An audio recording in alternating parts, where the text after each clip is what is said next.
Thailand is no stranger to military coups, as it's seen about a dozen successful coups in less than a century.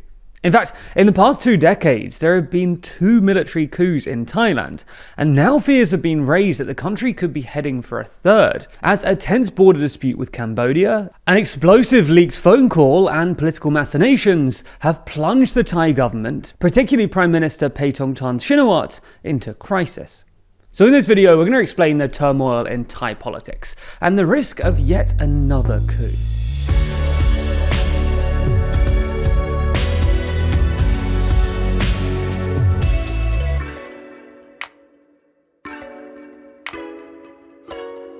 Never miss an episode and always feel in the loop by subscribing and ringing the bell. Now, Thai politics can clearly be dramatic, and there are a lot of things at play here. So we're going to start with some important bits of context. Thailand is a parliamentary democracy with a constitutional monarchy, so executive power lies with the Prime Minister and Cabinet, while the King is the head of state. The story of the past 20 years in Thailand has been a struggle between the conservative, royalist, pro-military establishment and the populist political movement founded by Thaksin Shinawatra, of which the current incarnation is the Thai Party. Thaksin was ousted as Prime Minister by the military in 2006, but his sister Yingluck Shinawatra later became Prime Minister, but was herself ousted by the 2014 military coup. The end of the decade then brought about considerable political turmoil, as waves of protest erupted in 2020 against the military-aligned government and demanded reform of the Thai monarchy. The next election in 2023 was a watershed moment. The military-aligned parties were roundly defeated, and a young progressive reformist party called Move Forward won the election, while Thai came second.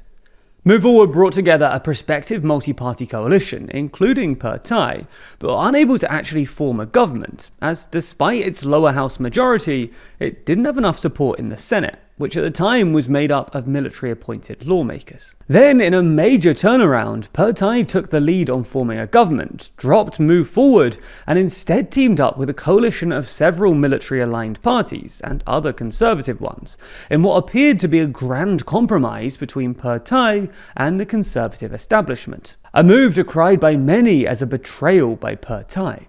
Allegations of a backroom deal looked even more plausible when, on the same day in August 2023 that Thai's nominee Srettha Thavisin was made Prime Minister, the party's patriarch Thaksin Shinawatra returned from a 15-year exile, and while he wasn't given a full pardon up front, the king reduced his sentence to a year and was later paroled and pardoned due to his age and health.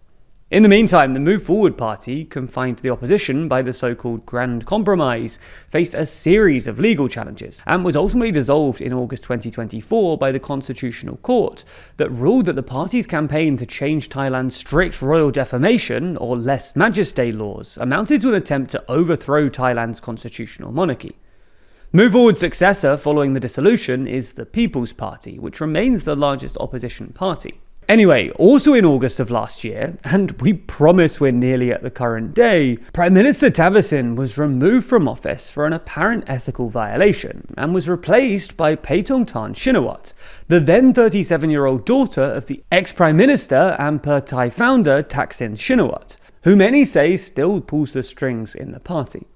Anyway, in the past year or so, the grand compromise between Thai and the conservative establishment has started to show signs of fraying, and the already uneasy coalition looked increasingly shaky.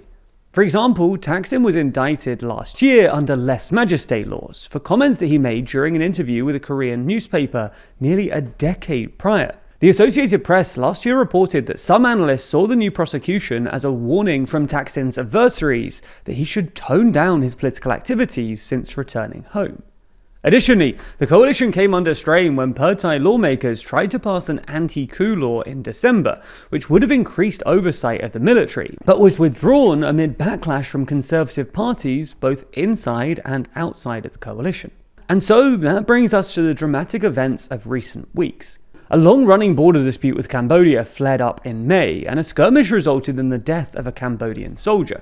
Then in June, in something of a figurative bombshell, a private phone call between Paetongtarn and Cambodia's de facto leader, Hun Sen, was leaked, in which the Thai Prime Minister appeared deferential to Hun, amicably referring to him as uncle, saying she would take care of whatever he needed, and also disparaging a Thai lieutenant general who she described as an opponent who just wanted to look tough in relation to the border dispute. Unsurprisingly, this leaked call sparked considerable public anger, especially from conservative nationalists, who are longtime rivals of the Shinawatra clan, and argue that the family's closeness with Cambodia's ruling family means that they're unwilling or unable to defend Thai sovereignty. This prompted the conservative Boomjay Thai party, the second largest in the coalition, to withdraw from the government. Other parties, including the pro-military United Thai Nation Party, also considered their positions, but for now are staying in the government. But some are reportedly pushing for Paetongtarn to resign. Now, she has so far refused to do so, but has apologised, saying that her comments were meant as a negotiating tactic, and has also met with military brass on the border in a bid to mend ties and project unity. The coalition has stabilised for now, with a diminished parliamentary majority. An estimated 260 MPs remain loyal in the 500-seat parliament. But the pressure on Paetongtarn from multiple fronts remains, and many analysts think it's a matter of when, not if, she goes. There's the political risk that her coalition parties may force her into resigning or pull out, stripping her of a parliamentary majority. Then there's the risk that anti-Shinawatra protests swell and add to pressure on Paetongtarn to resign. And she also faces several legal petitions filed against her for alleged misconduct that could result in her removal, in a process similar to the one that removed her predecessor. So what are the chances of a military coup? Well, even before the phone call drama, back in May, the Thai defense minister warned that while he thought it unlikely, the risk of a coup remained. And now, amid this new political turmoil, talk of a coup has been rising as a mix of potentially pre-coup dynamics have developed. A Shinawatra in office, and seemingly at odds with the military, nationalist sentiment over the still escalating border dispute, and general political volatility. All the talk of a coup has actually prompted the military to dismiss such rumours, urge unity, and affirm its commitment to the democratic system. Most analysts also think that a coup still looks unlikely at the moment, not least because there are several viable routes to remove the Prime Minister, like political pressure and the court system, which are far more favourable than tipping the country into potentially even greater turmoil with extra-constitutional action. Now, when talking about topics like these, it's important to be precise, and precision is also crucial to our sponsor this week, Henson Shaving.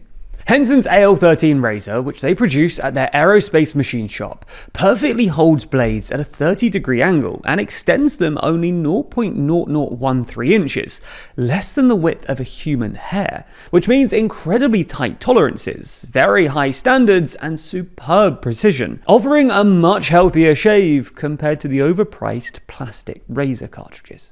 And speaking of plastic, Henson's razors are completely plastic-free. From the blade to the box, everything Henson sends you is entirely recyclable, meaning that while you protect your skin from expensive razor burn, you're also protecting the environment from adding to the 2 billion razor cartridges that are thrown away every year in the US alone. Finally, buying Henson razors is simply cheaper. No longer will you be forced into buying those expensive and unsupportive replacement blades, as Henson blades cost about 10 cents each. This means that you can replace your blades far more frequently, so you don't need to keep dragging a dull razor across your face in order to get value out of that overpriced plastic. If you want to try it out, then you can go to hensonshaving.com/TLDR or click the link in the description. And then you can add a razor and 100 blades to your cart. Once you've done that, add discount code TLDR at checkout and you'll get all of those blades totally free. And you'll be on the way to a healthier shave.